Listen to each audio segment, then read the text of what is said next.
يا يحيى خذ الكتاب بقوة وآتيناه الحكم صبيا. Wahai Yahya, ambillah pelajarilah kitab Taurat itu dengan sungguh-sungguh, dan kami memberikan hikmah kepadanya, Yahya, selagi dia masih kanak-kanak.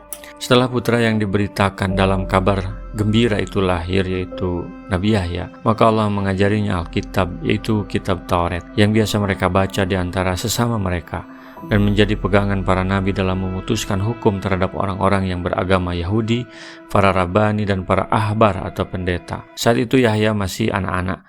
Karena itulah yang disebutkan secara menonjol dalam ayat ini sebagai karunia Allah buatnya, juga buat kedua orang tuanya. Untuk menyiapkan kader pemimpin masa depan, maka diperlukan pendidikan dan pengajaran, sehingga kader itu menjadi seorang kader yang siap dan kuat menghadapi tantangan zaman. Kurikulum pendidikan Nabi Zakaria ketika mendidik anak, sekaligus muridnya adalah Alkitab atau kitab Taurat. Sehingga sejak masih anak-anak, Nabi Yahya sudah tumbuh menjadi seorang anak yang bijaksana. Pelajarilah kitab Taurat itu dengan segenap kemampuanmu dan sungguh-sungguh, demikian kata Nabi Zakaria. Maka output dari pesantren Nabi Zakaria itu akan melahirkan lulusan yang punya kualitas, orang yang punya ilmu hikmah. Yang dimaksud dengan hikmah ialah pemahaman, ilmu, kesungguhan, tekad, dan suka kepada kebaikan, serta menekuninya dengan segala kemampuannya.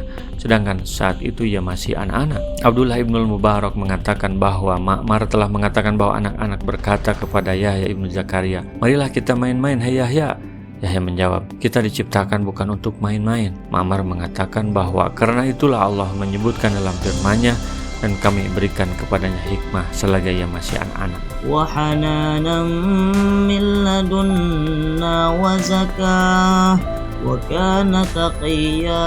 Dan kami jadikan rasa kasih sayang kepada sesama, dan kami dan bersih dari dosa, dan dia pun seorang yang bertakwa.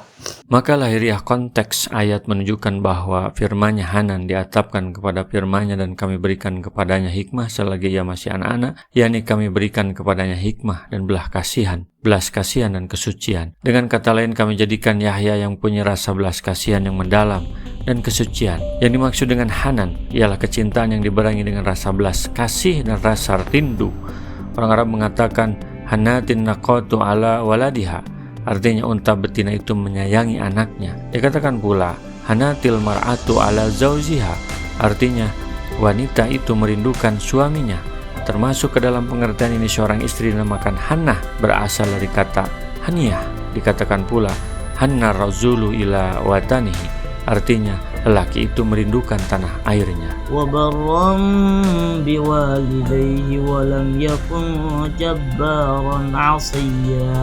Dan sangat berbakti kepada kedua orang tuanya, dan dia bukan orang yang sombong, bukan pula orang yang durhaka. Allah menyebutkan tentang ketaatan Yahya kepada Tuhannya, dan bahkan Allah menciptakannya dengan menganugerahinya rasa kasih sayang, kesucian dari dosa, dan bertakwa. Kemudian dalam firman selanjutnya disebutkan bahwa selain itu Yahya adalah seorang yang taat dan berbakti kepada kedua orang tuanya, serta menjauhi hal-hal yang menyakitkan kedua orang tuanya, baik secara ucapan maupun perbuatan.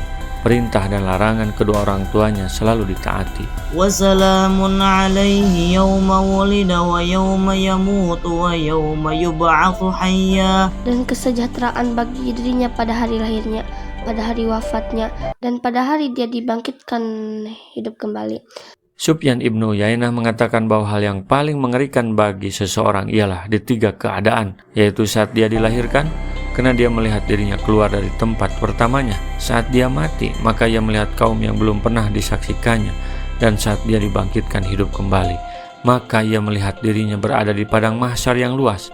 Allah memuliakan Yahya ibnu Zakaria dengan memberinya kesejahteraan dalam 3 hal itu, seperti yang disebutkan dalam ayat ini. Demikianlah menurut riwayat Ibnu Jarir dari Ahmad ibnu Mansur al-Mawarzi, dari Syadaqah ibnu Fadl, dari Sufyan ibnu Uyainah. Rasulullah SAW bersabda, "Baligu anni walau ayatan," sampaikan dariku meskipun 1 ayat. Mari kita sebarkan jalan kebahagiaan dengan like, share, dan subscribe channel ini.